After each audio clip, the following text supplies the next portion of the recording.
اور شیطان جو ہے وہ عام لفظ ہے گویا، اور اسی طرح قرآن کریم نے شیطان کا لفظ انسانوں کے لیے اور دیگر خبیث روحوں کے لیے بھی استعمال کیا۔ تو پس خلاصہ یہ بنا کہ ابلیس ایسی خبیث روح جو دراصل ملائے اعلیٰ کے حد تک بدی پھیلانے والی اور بدی کی محرک ہے، کوشش کرتی ہے، اور شیطان کا لفظ جو ہے اسی ابلیس کے لیے بھی یا اس کے مختلف نمائندے جن کا انسانوں کے ساتھ زیادہ تعلق ہے اور ان میں بدی اور نیکی کام کرنے اور بدی کو پھیلانے کی کوشش کرنے والے جو وجود ہیں ان کے لیے شیطان کا لفظ استعمال ہوا ہے۔ تو گویا کہا جا سکتا ہے کہ معنوی لحاظ سے ان میں صرف یہ فرق ہے کہ ایک کو ملائے اعلیٰ کے ساتھ، فرشتوں کے ساتھ جس کا تعلق یا وہاں پہ جو بدی کی تحریک کرنے کی کوشش کرتا ہے وہ ہے ابلیس، اور عام قرآن کے مطالعہ سے یہ بات نظر آتی ہے کہ وہاں تک ہے بیان، اور انسانوں کے ساتھ جو کوشش کرتا ہے وہ شیطان ہے۔ لیکن یہاں پہ یہ بھی وضاحت ہو جانی چاہیے، کیونکہ میں فرشتوں کے لیے لفظ استعمال کر رہا ہوں، تو کہیں جس طرح عام لوگوں میں، بعض کامل لوگوں میں یا عوام الناس میں عامت الناس میں یہ ایک غلط تصور پایا جاتا ہے کہ شاید یہ شیطان بھی پہلے فرشتوں میں سے تھا، تو قرآن کریم نے اس کا پوری طرح واضح طور پہ انکار فرمایا ہے۔ ابلیس کے متعلق ان کا خیال ہے کہ جہاں اس نے سجدہ نہیں کیا تو اس وقت گویا تکبر کرتے ہوئے، اور وہ کہتے ہیں کہ پہلے وہ فرشتوں میں سے تھا اور گویا فرشتوں، اور بعض تو یہاں تک دعوے کو لے جاتے ہیں فرشتوں کا سردار تھا، جی بالکل، کہ بہت بڑا۔ تو حالانکہ قرآنی جیسے اب بیان کر رہے تھے کہ قرآن کریم نے اس ابلیس کے متعلق فرمایا کہ پہلا فرماتا ہے کانا من الجن ففسق عن امر ربہ، کہ وہ تھا ہی ایسی مخلوق میں سے جو سرکش ہے، اور اسی لیے اس نے اپنے رب کے، چونکہ ساری مخلوق اللہ کی مخلوق ہے، تو اپنے رب کے حکم سے اس نے انکار کیا۔ اور دوسری جگہ فرمایا کانا من الکافرین، وہ تھا ہی انکار کرنے والوں میں سے، تو اس لیے یہ تصور جو ہے یہ درست نہیں ہے۔ ٹھیک ہے، جزاک اللہ خان صاحب۔ اور سیدنا تختِ مسیح موعود علیہ السلام کا مجھے یاد ہے کہ حضور نے بیان فرمایا کہ دراصل، یا اگر ہم اس کانسیپٹ کو کلیئر کرنا چاہیں کہ شیطان یا ابلیس کسی مجسم، کسی چیز کا وجود کا نام نہیں ہے، اصل میں یہ طاقتیں ہی ہیں یا صفات ہیں کہ جیسے نیکی کی جو ہے ایک قوت ہے، ایک طاقت ہے، تحریک پیدا ہوتی ہے۔ اس نے فرمایا کہ اگر انسان کے دل میں یکایک ایک خیال پیدا ہوتا ہے کہ یہ کسی غریب کو دیکھ کے رحم کا جذبہ پیدا ہوتا ہے، تو یہ دراصل فرشتوں کی تحریک ہے۔ اور اگر کسی کو ایک بدی کی تحریک ہوتی ہے تو اس کے پیچھے جو ہے وہ شیطان جو ہے، شیطانی قوتیں ہیں، وہ اس کی تحریک کرنے والی ہیں، اس کا محرک، اس کا فاعل جو ہے۔ کہ حضور نے فرمایا کہ انسان جو ہے وہ تو معمول ہے، وہ مفعول ہے جس کو وہ تحریک کی گئی ہے، تو گویا کوئی کرنے والا اور ہے، تو وہ جو کرنے والی بیرونی قوتیں نیکی کے تعلق میں وہ فرشتے ہیں، اور بدی کی صورت میں وہ ابلیس اور شیطان، یہی قوتیں جو ہیں کار فرما ہے۔ اسی لیے یہ جو کہا جاتا ہے کہ رمضان میں جو ہے وہ شیطان جکڑ دیا جاتا ہے، وہ دراصل یہی جو حضرت مسیح علیہ السلام کے حوالے سے آپ نے بیان کیا کہ وہ تحریکات ہیں جو بڑھ جاتی ہیں، نیکی کی تحریکات رمضان میں بڑھ جاتی ہیں اور بدی کی جو ہیں وہ کم ہو جاتی ہیں۔ اور یہ دونوں قوتیں جو ہیں وہ اللہ تعالیٰ نے انسان کو شروع سے دے رکھی ہیں کہ الہمہا فجورہا و تقواہا، کہ انسان کی طبیعت میں وہ چیزیں شامل ہیں۔ دوسرا اگلا سوال ہمیں عائشہ صدیقہ صاحبہ نے گجرانوالہ سے بھجوایا ہے، وہ پوچھنا چاہتی ہیں کہ امام نماز میں جو بھی قرات کرتا ہے اس سلسلے میں مقتدی کے لیے کیا حکم ہے؟ وہ بھی ساتھ ساتھ قرات کرے یا صرف خاموشی سے سنے؟ جہاں تک اس سوال کا تعلق ہے، اس کے مختلف پہلو ہیں، ان کو ہم دیکھتے ہیں باری باری، اس حوالے سے پھر اس کی وضاحت کرتے چلے جاتے ہیں۔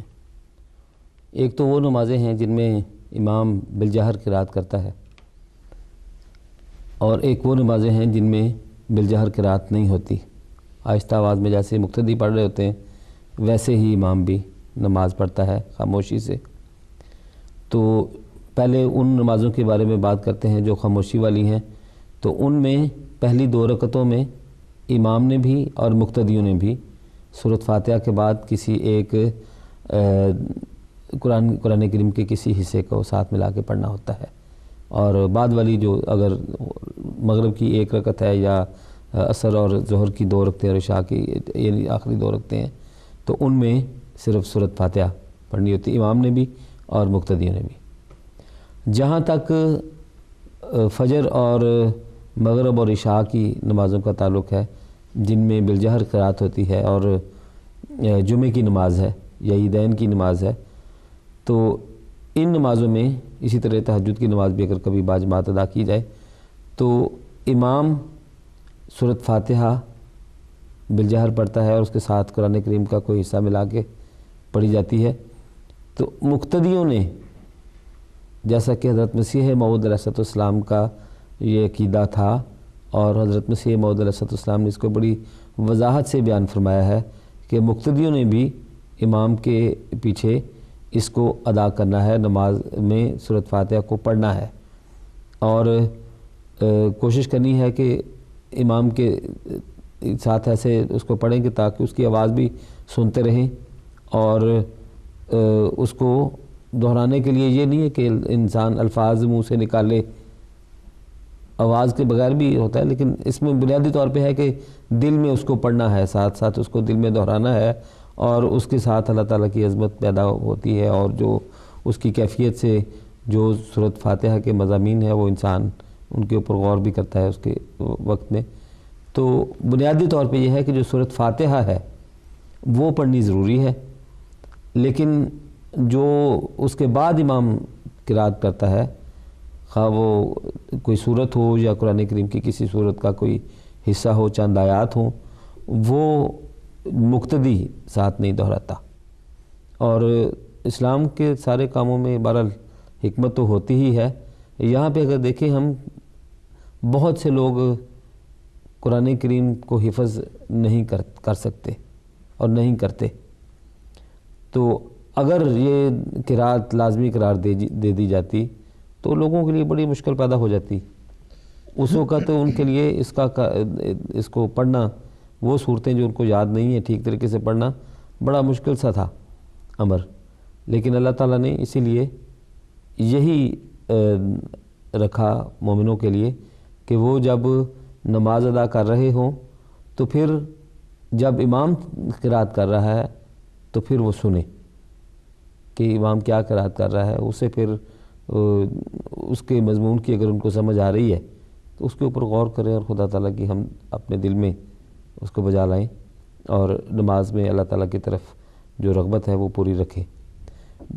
جبکہ باقی جو جیسا کہ میں نے عرض کیا ہے کہ جو جن میں امام بالجہر قرات نہیں کرتے ان میں مقتدیوں نے بھی اور امام نے بھی سورۃ فاتحہ اور پھر پہلی 2 رکعتوں میں اس کے ساتھ دوسری کوئی اور قرآن کریم کا کچھ طرح کا پڑھنا. کوئی اور جو حصہ ہے کیا وہ کوئی معین حصہ ہے، کوئی ایسا ملتا ہے کہ فلاں پڑھنا چاہیے؟ مثلا امام ہو سکتا ہے خاموشی سے کوئی اور صورت پڑھ رہا ہے، مقتدی کوئی اور پڑھ رہے ہیں، اس میں کوئی حرج؟ اس میں تو کوئی ایسی یعنی بات نہیں ہے کہ امام کچھ اور پڑھ رہا ہے آپ کچھ اور پڑھ رہے ہیں. صرف یہ ہے کہ جس وقت امام رکوع میں چلا جائے تو اس وقت امام کی پیروی کرنی صرف یہ ضروری ہے. اور جو جتنا حصہ ما تیسر من القرآن حضور صلی اللہ علیہ وسلم نے الفاظ بیان فرمائے ہیں کہ جب وہاں پہ پڑھنا ہے تو ما تیسر من القرآن جو میسر ہے آپ کو قرآن کریم جتنا حصہ یاد ہے اس میں سے جو آپ پڑھ سکتے ہیں وہ آسانی سے پڑھ لیں اور باقی پھر جو جیسے امام نماز پڑھ رہا ہے اس کے ساتھ ساتھ اس کی پیروی کرتے چلے جائیں. اور ڈاکٹر صاحب یہ بنیادی طور پہ اتنا یہ سوال کیوں پیدا ہوتا ہے کہ یعنی یہ وہ ان دو جو ہیں قرآنی آیت اور حدیث کی تطبیق کی کوشش میں ہے کہ جہاں پر قرآنی آیت میں یہ حکم ہے کہ اذا قرئ القرآن فاستمعوا لہ، جی کہ جب قرآن پڑھا جائے تو اس کو سنو، وانصتوا اور خاموش رہو تاکہ تم پر رحم کیا جائے. جی اور غالباً اسی وجہ سے جو ہے وہ خاموشی سے سننے کا جو ہے وہ سوال وہ پیدا ہوتا ہے. اور دوسری جگہ حدیث میں یہ حکم جو ہے موجود ہے کہ لا صلاۃ الا بفاتحۃ الکتاب. جی اسی لیے حضرت مسیح موعود علیہ السلام نے یہ اس کی بیان فرمایا ہے اس کی تطبیق کے لیے ہی کہ ایک تو یہ ہے کہ امام کو ٹھہر ٹھہر کے قرات کرنی چاہیے تاکہ لوگ درمیان میں اس کو سورۃ فاتحہ کو غور سے پڑھ سکیں، اور پھر لوگوں کو بھی چاہیے کہ وہ دیکھیں امام جب پڑھ رہا ہے اس کو سنیں، غور کریں، بعد میں اس کے ساتھ اس کو دہرا لیں۔ تو اصل تو یہی ہے کہ قرآن کریم کی عظمت ہے جس کا انسان کے دل میں خیال ہونا چاہیے، لیکن اس کے ساتھ ساتھ سورۃ فاتحہ کی اہمیت بھی ہے میرے نزدیک۔ اور اگر میرے دل میں بعض اوقات خیال آتا ہے کہ ایک مومن دن میں 30 سے زیادہ رکعتیں پڑھتا ہے اور مہینے میں وہ اگر حساب لگائے تو تقریباً 1000 مرتبہ سورۃ فاتحہ پڑھنے کا اس کو کم از کم موقع ملتا ہے نماز میں، اور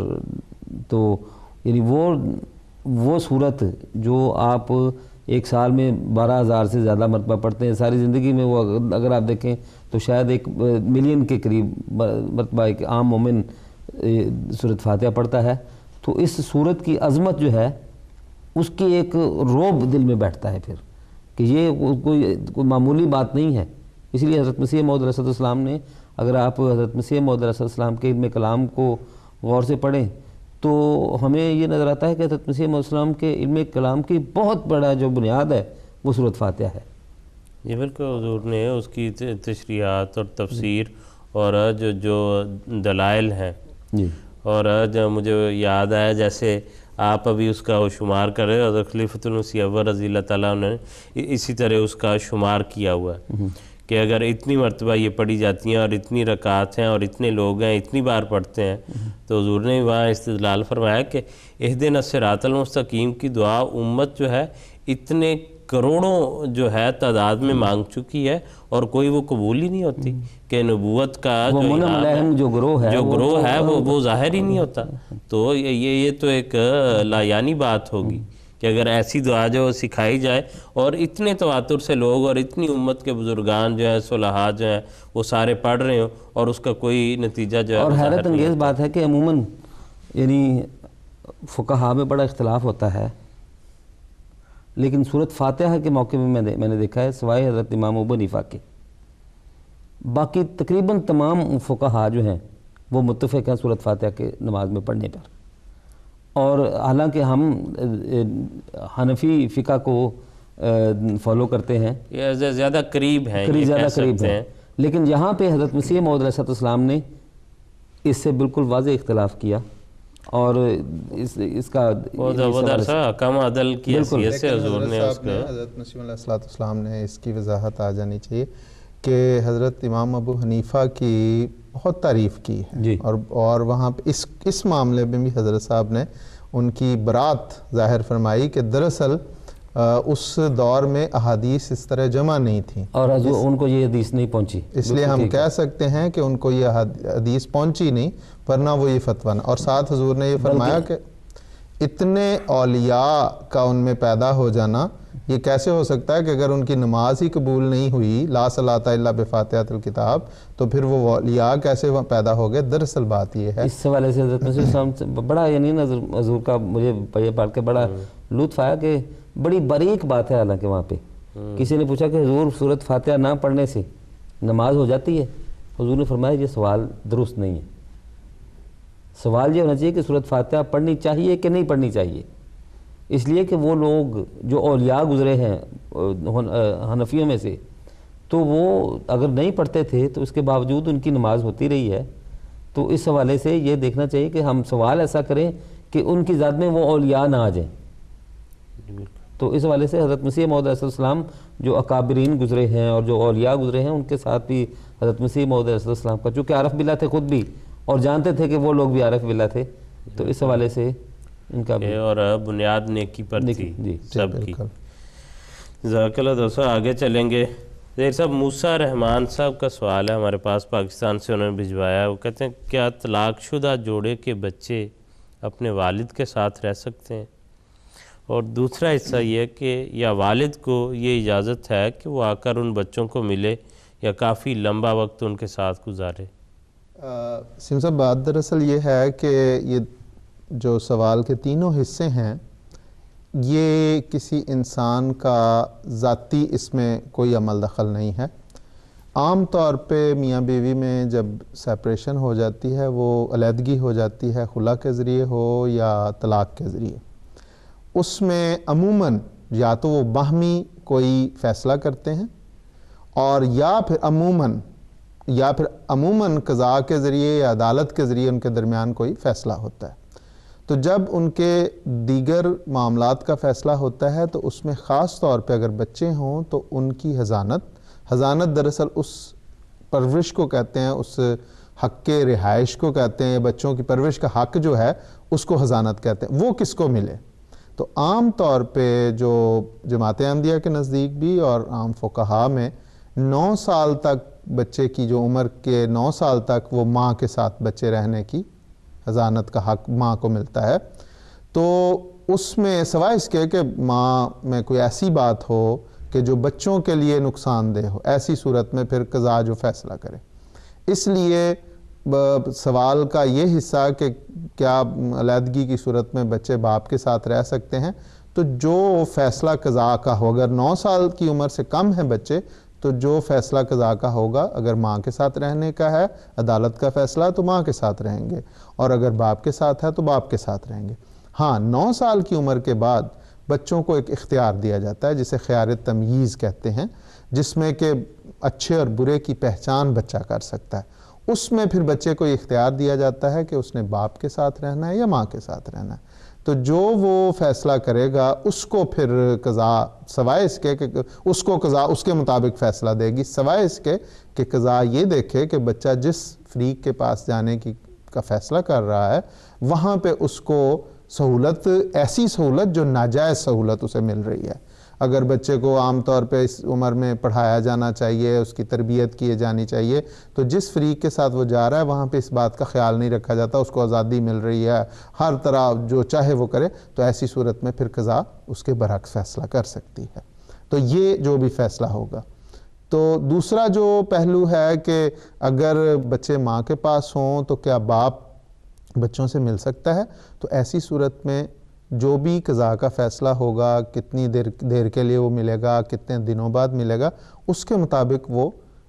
جو بھی فیصلہ کرتا ہے، قضا فیصلہ کرتی ہے، نظام اس فیصلے کی پابندی کرواتا ہے اور اسی کے مطابق وہ رہیں گے۔ ہاں، ایک بات جو بڑی ضروری ہے یہاں پہ بتانی وہ یہ ہے کہ بچے ماں کے پاس رہیں اگر طلاق کی صورت میں،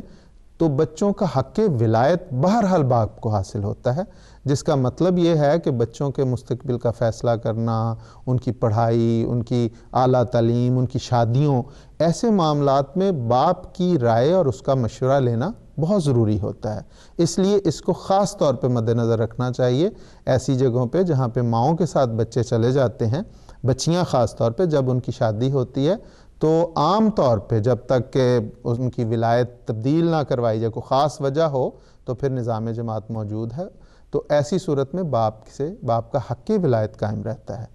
تیسرا اس کا جو پہلو ہے کہ اگر بچے ماں کے پاس ہیں اور باپ ملنے آتا ہے تو ایسی صورت میں خاص بات جو یہاں پہ بیان کرنی ضروری ہے کہ جب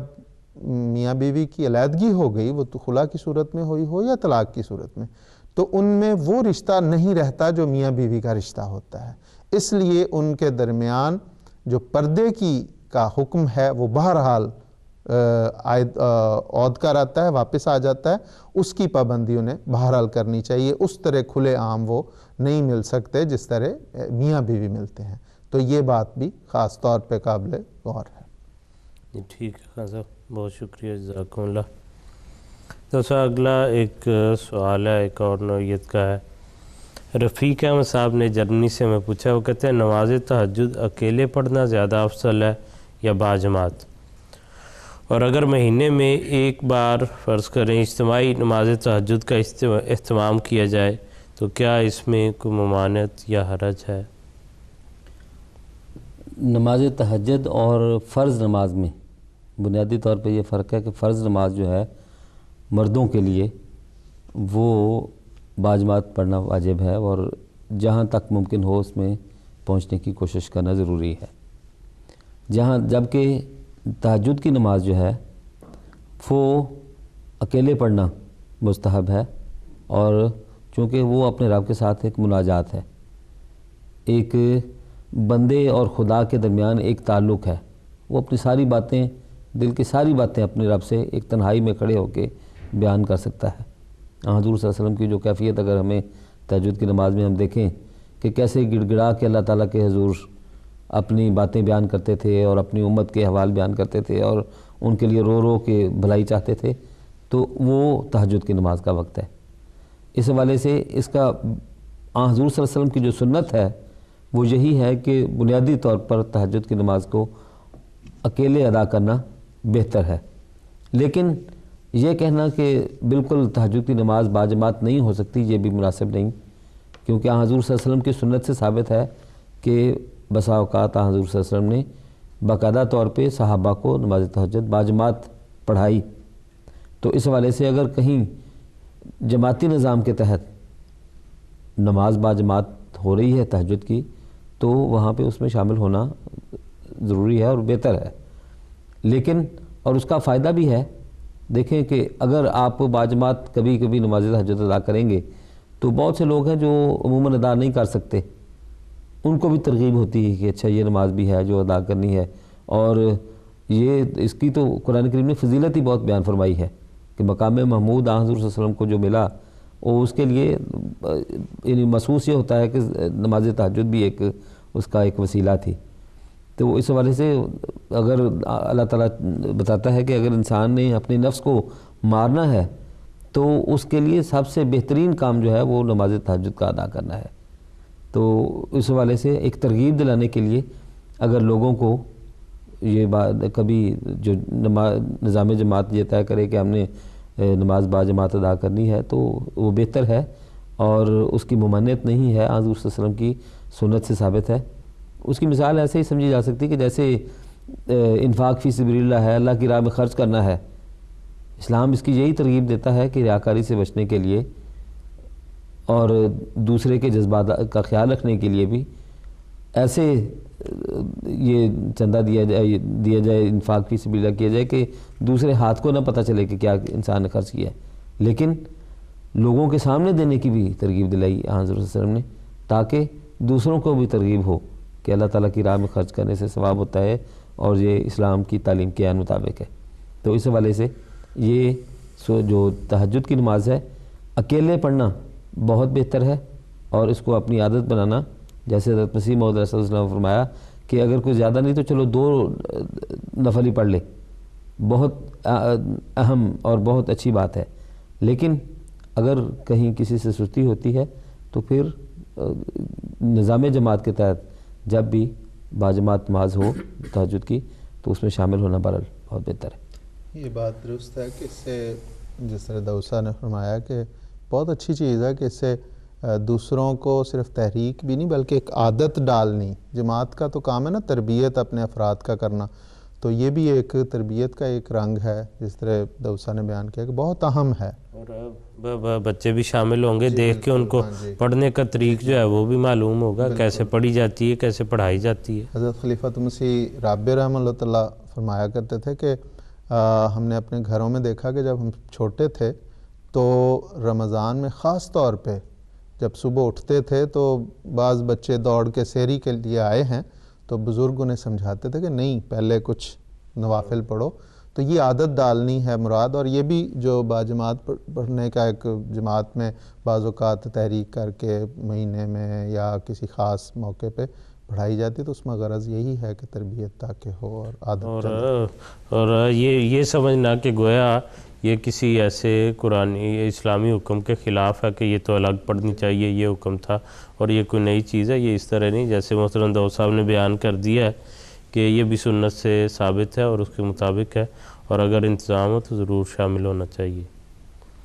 داؤد صاحب ہمارے پاس بس آخری 1-2 منٹ ہے۔ ایک سوال شازیہ عزیز صاحبہ نے ٹورنٹو کینیڈا سے ہم سے پوچھا ہے، ان کا اگر ہم ایم ٹی اے پر حضور انور اید اللہ تعالیٰ بن نصر العزیز کا کوئی خطبہ یا خطاب سن رہے ہوں جس کے آخر پر خطاب کے آخر پر حضور جو ہے وہ یہ فرمائیں، حاضرین کو حکم فرمائیں کہ اب اجتماعی دعا میں شامل ہو جائے، تو جو لوگ دیکھ رہے ہیں ٹی وی پر ان کے لیے کیا حکم ہے، ان کو کیا کرنا چاہیے؟ الحمدللہ کہ اللہ تعالیٰ نے ہمیں یہ سعادت عطا فرمائی ہے کہ ہم حضرت مسیح موعود علیہ السلام کے خلفاء کی آواز کو براہ راست سن سکتے ہیں، اور یہ اللہ تعالیٰ کی بہت بڑی نعمت ہے جو اللہ تعالیٰ نے ہمیں عطا فرمائی ہے۔ میں تیری تبلیغ کو زمین کے کناروں تک پہنچاؤں گا کہ اس انداز میں پورا ہونا کہ 24 گھنٹے ہم وہ اس بات کو دیکھ رہے ہیں، یہ اللہ تعالیٰ کا بہت بڑا احسان ہے۔ حضرت مسیح موعود علیہ السلام کے خلفاء حضرت خلیفۃ المسیح الخامس ایدہ اللہ تعالیٰ بنصر العزیز جب براہ راست کسی پروگرام میں تشریف فرما ہوتے ہیں تو ہمیں یہ سعادت حاصل ہوتی ہے کہ ہم حضور کی باتوں کو براہ راست سن رہے ہوتے ہیں اور حضور کے احکام براہ راست ہمارے کانوں میں پڑھ رہے ہوتے ہیں۔ تو اس وقت جب حضور ارشاد فرماتے ہیں کہ دعا کر لیں تو ہم دنیا کے کسی خطے میں بھی ہوں، وہ کان تو بہرحال ہمارے کانوں میں پہنچی اور براہ راست پہنچی اسی وقت جس وقت حضرت مسیح موعود علیہ السلام کے خلیفہ حضرت حضور ارشاد فرما رہے ہیں اس بات کو، تو وہ ہمارے کانوں نے اسی وقت سنی ہے۔ تو اس وقت بہرحال یہی بنتا ہے اور یہی ضروری اور اہم ہے کہ ہم اس دعا میں شامل ہو کے تو اس فیض سے حصہ اٹھائیں، اس سے فیض یاب ہوں، کیونکہ وہ دعا تو بہرحال اللہ تعالیٰ کے ہاں زیادہ مقبول ہوگی جب خدا تعالیٰ کا مقرب بندہ اس دعا کو لیڈ کر رہا ہے۔ لیکن چونکہ وہ براہ راست کا جو ایک ماحول ہے وہ الگ ہے، اور ریکارڈڈ جو ہے وہ اگر ایم ٹی اے پہ بھی آ رہی ہو یا یوٹیوب پہ انسان سن رہا ہو یا ویسے اس کے پاس سی ڈی یا کوئی ٹیپ ہو اس کے ذریعے سن رہا ہو، تو اس سے وہ کیفیت نہیں بنتی، اس لیے کہ وہ لائیو نہیں ہے۔ بہرحال اگرچہ احکام تو ہم نے سارے ہی ماننے ہیں خلفاء کے، اور وہ کتابی شکل میں ہوں یا ان کی آواز کی شکل میں ہوں، وہ تو ہر وقت ماننے ہوتے ہیں، لیکن اس کی ذرا تھوڑی سی الگ کیفیت اس لیے کہ وہ دعا جو ہے وہ حضور نے جو جتنی ٹائم میں کروائی ہے وہ اتنے ٹائم میں ہی وہ لائیو تھا، تو اس میں جو شامل ہونے کی اس سے فائدہ اٹھا سکے اس کو اسے اٹھانا چاہیے اور شامل ہونا چاہیے۔ بعد میں جو ہے ریکارڈڈ اس کے لیے مناسب نہیں ہے، وہ ایسا ضرورت نہیں ہے، اور غالباً حضرت خلیفۃ المسیح رابع رحمہ اللہ اس سے منع فرمایا کرتے تھے۔ صاحب نے فرمایا کہ دراصل اس کو لائیو جو ہے خاص طور پہ جو دعا میں شامل لائیو کی صورت میں دعا میں اقتدا کرنے کی اجازت دی، وہ حضور نے ساتھ فرمایا کہ یہ دراصل نماز نہیں ہے بلکہ ایک دعا ہے، اور نماز کے لیے وقت کی ضرورت ہوتی، پابندی ہوتی ہے، خاص اوقات ہیں،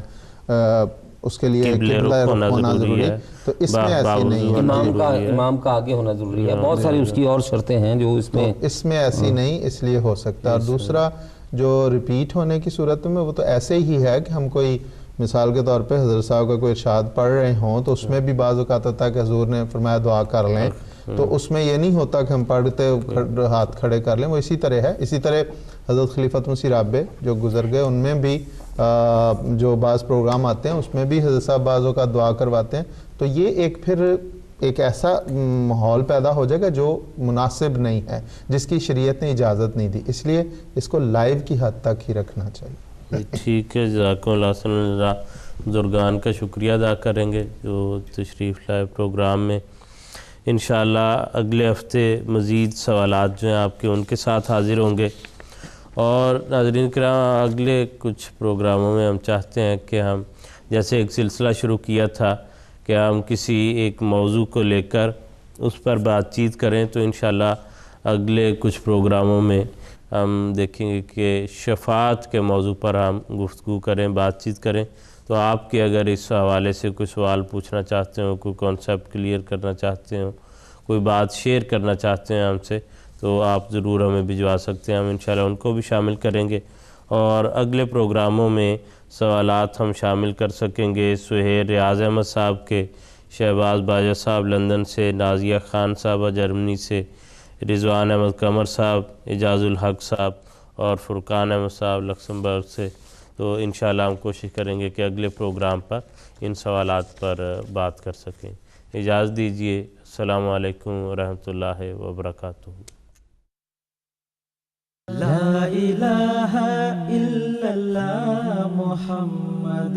رسول اللہ، لا الہ الا اللہ محمد